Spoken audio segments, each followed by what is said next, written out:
Hi, this is Dr. Pieczenik, and I'd like to end the year with a Happy New Year and a good coming year. But the problem really is that a few people have reemerged again and to insult Trump.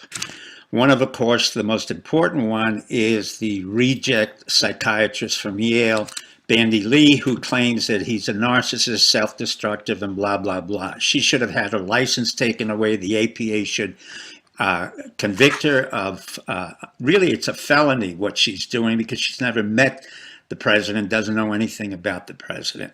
So Yale becomes paramount in supporting all of these deprecating comments about Trump. Let me talk about somebody who we don't know about. His name is Senator Chris Coons from Delaware. He's a Democrat and he sits on the ethics committee. And guess what he said, along with James Langford, who said that Trump really wasn't the kind of person his children would follow, or that that children in general should admire.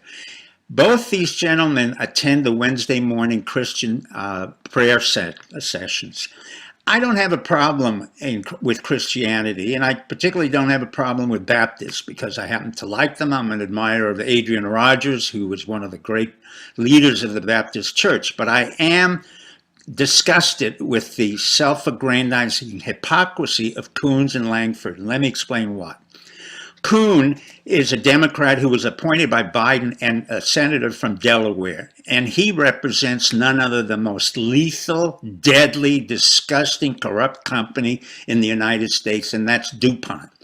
DuPont has created more deaths, more illnesses than any other chemical company in the world.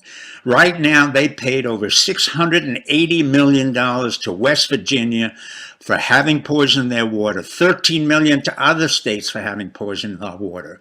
At the same time, they've come down to our area in South Central Florida and poisoning our water in the guise of Chemours, another disgusting company.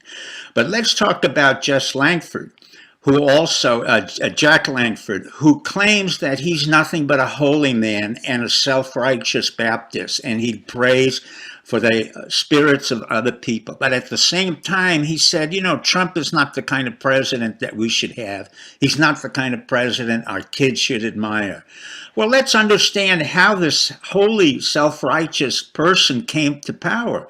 Remember, every senator and every politician is a manipulator, is a totally self-aggrandizing individual who by nature is hypocritical. They say they are there to serve us, but in fact they come to Congress and to the Senate to serve themselves, because the underlying dynamic is very simple.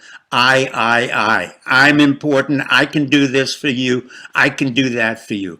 That's what they accuse Trump of doing. The irony of Trump is he's not really a politician. He doesn't care what he has to say. What he cares about is the China trade agreement, which we have, taking our soldiers out of the Middle East, increasing our economy, and building businesses. Neither one of these individuals who I've mentioned in the past has built a business or, by the way, served in our country.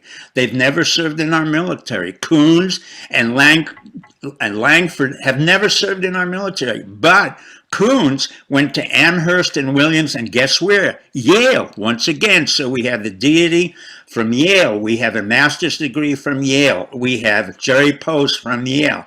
We have Bandy Lee from Yale. We have Conway from Yale. Is there something I'm missing here, ladies and gentlemen? I think Yale is a disgusting, inappropriate school, does not belong as an intellectual bastion that it claims it was or is. Let me quote to you Moliere's The Misanthrope.